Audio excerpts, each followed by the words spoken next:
Today we are making a stunning hollyhock piece. It's so colorful and combines my favorite glue gun technique with some very fun acrylic pouring.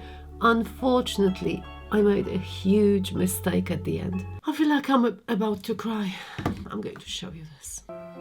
Can you see that? So sit tight and let me show you how you can make a piece like this at home and how to avoid my mistakes. I hope you're good and excited to make something with me. Now, I must say I was so pleasantly surprised that my blue hydrangea got so popular that I've decided to make kind of a sequel to that one.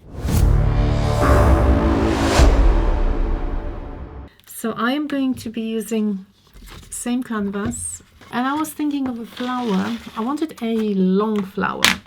Thinking and thinking, checking online, looking at various flowers, and then it dawned on me, because it's been hanging in my bedroom for the last 3 years, why don't I try a hollyhock in this similar way to the hydrangea? I only made a hollyhock once before, and it's actually, I loved it so much, it's hanging in my bedroom. But today I am going to try and make hollyhock with a glue gun and acrylics, of course. I'm sure by now everybody knows why I'm doing it on paper, not on the canvas. If you are new, I don't want to rub it off 10 times here, and I want to be able to reposition it. These are the two main reasons. Very quickly, I'll start with quite a big flower somewhere here. I think, if I'm not mistaken, that the simple ones have 5 or 6 petals. I'll double check. But I don't want to bore you with that. I'm going to spend a few minutes adjusting my stem now.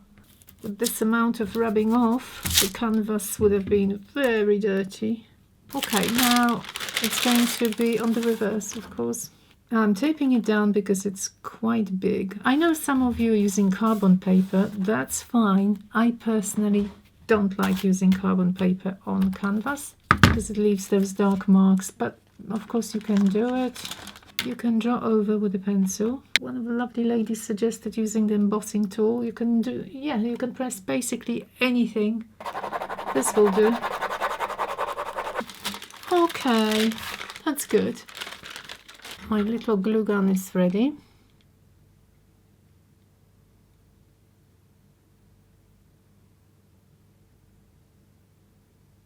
I'll try to make those little indents, but if they change slightly, that's all right. My last video, I was making a tree trunk, and I was saying that I can't imagine a more suitable theme than a tree for glue gun work, because it just lends itself beautifully. With a flower you have to be a bit more careful, but it's still, it's not someone's face. I did actually try a set of 2 faces using just 1 line of glue gun in an exclusive tutorial on Patreon for my apprentice and master tier patrons. I had to be very careful then. Okay, happy so far. Keep turning because I want to see which line I'm doing. It really helps me. Hairy bits. Don't pull them when the lines are still wet, because that will distort whatever you are doing. Later on you can use a hairdryer on, but not very hot. Don't make it too hot because that will melt all of your work. Now I am intending to use resin to fill the petals. So what I need to make sure is that all the areas are enclosed. This is the type of work that it's super therapeutic. I think I will stop blabbering and you can put some music on and you can relax.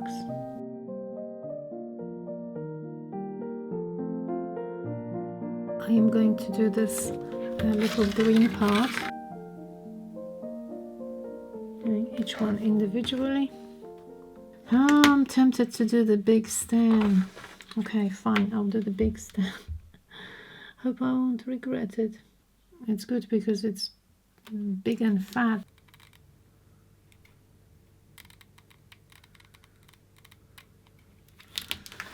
On to the little babies now. while I'm doing it, I'm thinking of the colors. I don't know whether to go for the most typical pinkish ones. Thinking of the background, the first thing I do, I check what colors I've got left and what colors might be useful. So as you can see, just greens and various purples and pinks. That's it. Now you think, oh, that's a lot. It's actually not, because these are the only colors I used, plus black and white, of course. So we've got violet, turquoise, pale green, phthalo green, pale pink, and burnt umber. I've been intermixing them now and checking which shade do I want and which is fine. So for example, I want to tone them down. I don't want anything that vibrant like this. No way. This is crazy vibrant. I don't want it as well. So I'm just explaining to you the thinking process behind, because I know how many of you appreciate my color choices. So I thought, okay, let's show you how I do it. This one I can use. So this one is going to be used as it is, and probably this blue, I really like it. I was using it last in my Japanese mountainscape and I do like it. So two colors are fine. Probably this one will be fine as well. So as you can see, I am sort of leaning towards the muted colors. Now if I can manage and mute these somehow, I'll be happy. I'm taking some of this purple. Now I will add dark gray. It's almost black. And then a bit of this. See what happens. So that's the way I like playing with my colors. My colors are ready. I'm happy with these. So we've got 7 colors, 3 greens, 3 pinky purples, and just 1 blue. You want to see the consistency? Here you are. Bit of a build up, so I might water it down. Do you know why I want it super runny? You probably know, because I don't want the paint to be stuck between the lines. I want the paint to cover the lines, all of it. So a little spray, that's water. Nothing else. I would say there's 1 part of paint, 2 parts of Floetrol, 1 part of my pouring medium. I make my own pouring medium from 50% of water and 50% of PVA glue. But I do use archival PVA glue. Everything has to be covered. You know, when I make such a small amount of paint, you probably, half of you think, it's not going to be enough. I thought it at the beginning, but I've learned that there's always way too much paint. Wow, it's going to be interesting. Okay, what else? I probably should move the colors a bit.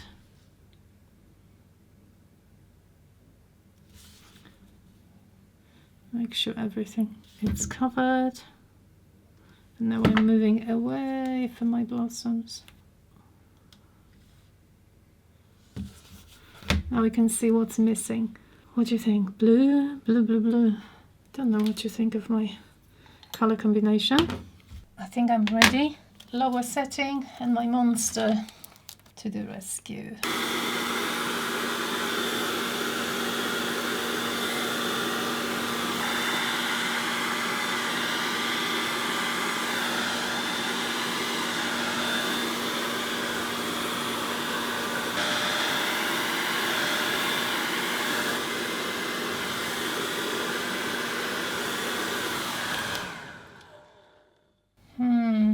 Goodness me. What's this crazy amount of cells? Whoa! This part should be green, not pink. Now if you've got some leftover paint, that will really nicely go back. Cover the edges. My goodness, I'm like speechless. Like, what are those cells? Why?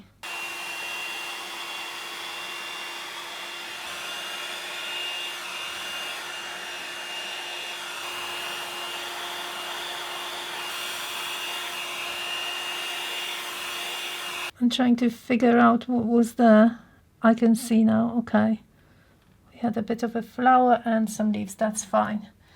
Okay, I'm done, I'm happy. Now I'm going to cover the edges with the leftover paint, just like this.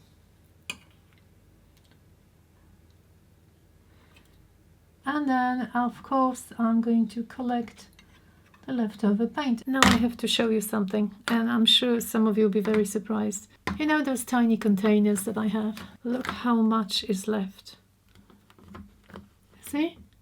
And not only I've got this still left for another painting, but I have this. This is what I've collected. I haven't mixed it yet, so let's see what's going to happen. Oh, wow. Oh, that's the color. That looks so beautiful in here. You see that? Even if I really wanted, I wouldn't be able to mix it so well with like 6 colors intermixed. Such strange colors together. It's beautiful. I don't know why I'm so obsessed with collecting paint. Probably because, well, I am an art teacher as my daily job. You know, everybody on YouTube say, oh, I'm a teacher because I teach you guys. No, I am a teacher during the day. I teach at the London Academy for boys, actually. And perhaps that's why I'm always allergic to wasting anything. That must be the reason. I don't teach them anything like here, by the way. The evening job is my hobby. All dry in less than 1 day. It was less than 20 hours.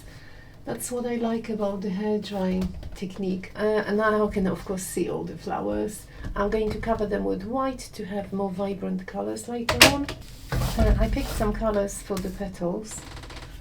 I've got rose, pearl pink, brilliant purple and violet. Okay, that's a very, very pretty color and it goes really well. I was a bit concerned about the background, but I do like it. And now you can actually see the lilac. Imagine if the background was still green. This color would not be so seen. I just want them light.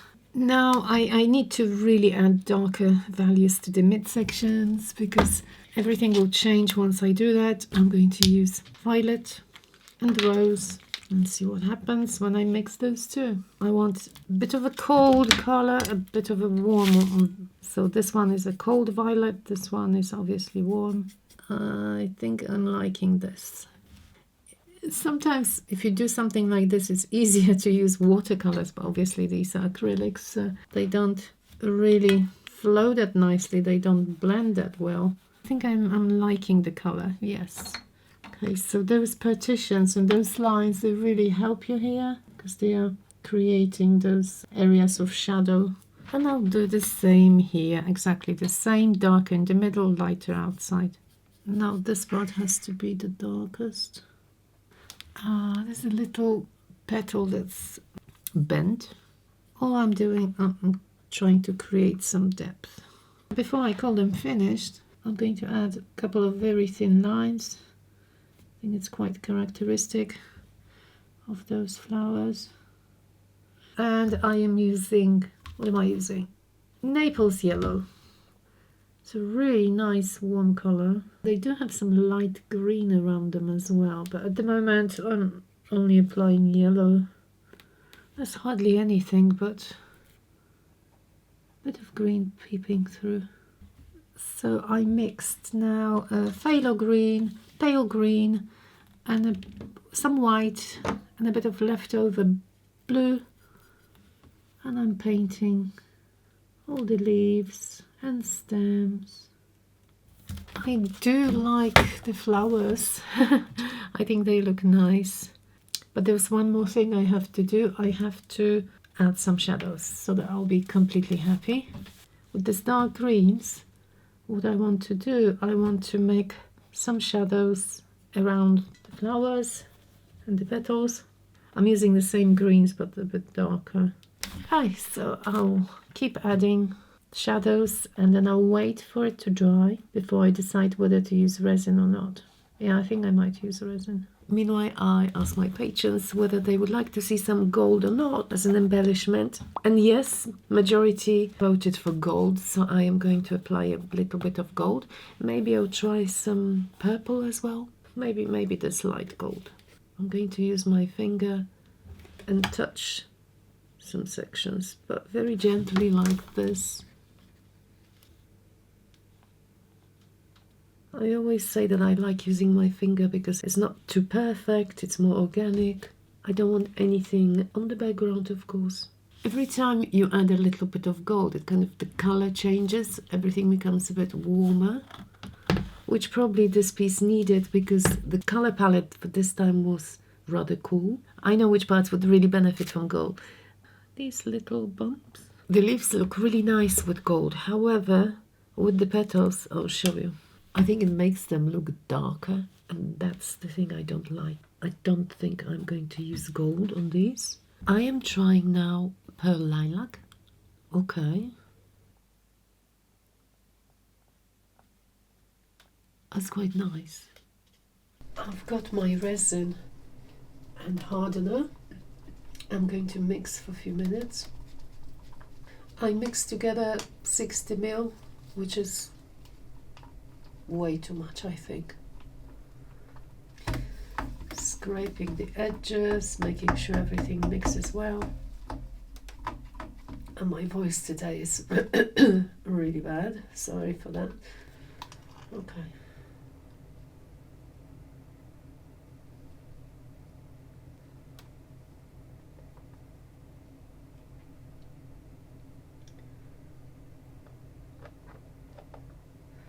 Don't mind the middle being covered. However, now I have to be very careful. And I'm going to use this.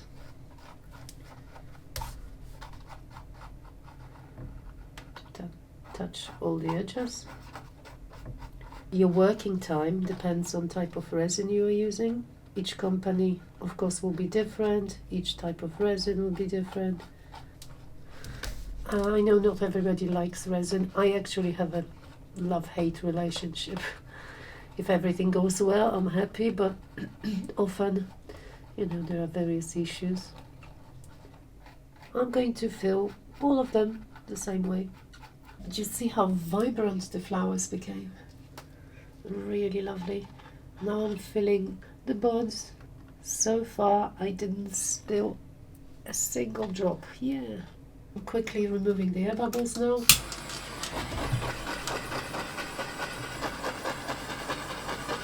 Actually aren't many, it's amazing.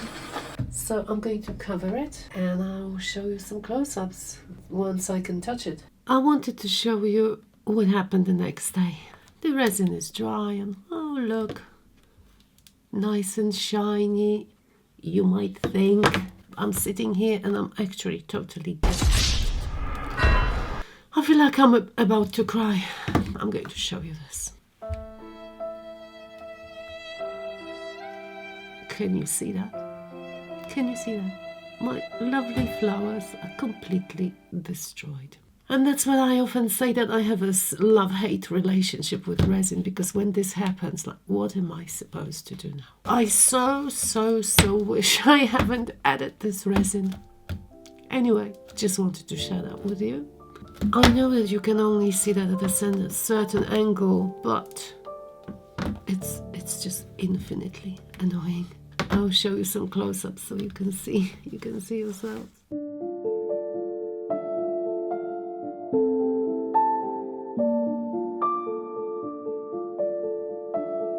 There we are. I am so upset with how this piece turned out, and I'll be trying to polish the resin maybe in the future. If I can fix it, I'll share it with you all in a future video. If you have any tips or ideas, please leave them in the comments, because I really love this piece and I don't want it ruined. I was going to put it up for sale, but obviously I can't now. I did, however, put some of my old popular pieces for sale, so if you would like to support the channel and own some work of mine, please check those out. Also, if you would like to see extended versions of my weekly tutorials and more, check out my Patreon. Thank you all so much for watching, and I hope I see you next Saturday. I'm fighting a terrible cold at the moment, so I hope I can make it. See you soon. Bye bye.